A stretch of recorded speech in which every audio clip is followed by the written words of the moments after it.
Je n'ai pas voté pour que la mer soit faufilée. Comme tout le monde, j'utilise le net. Mais on ne m'a jamais expliqué comment les infos arrivent sur ma tablette.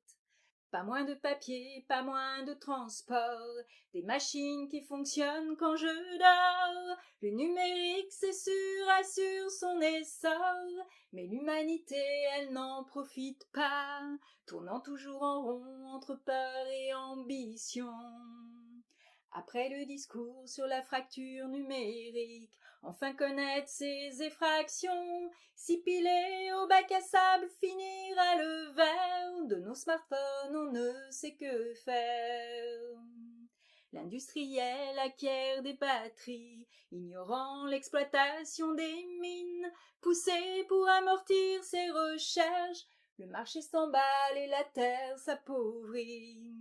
Adam poursuit sa course et le vert de la pomme prend la couleur du gris. La crue numérique doit-elle être infinie quand des quotas ont géré l'agriculture et que vivre ailleurs n'est pas mon futur?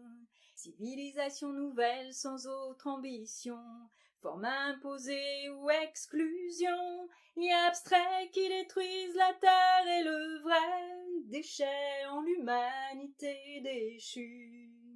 Tout Mendeleïev dans ma tablette, portable silencieux cachant son jeu. Le numérique change le monde et son décor, mais le défigure plus sûrement encore.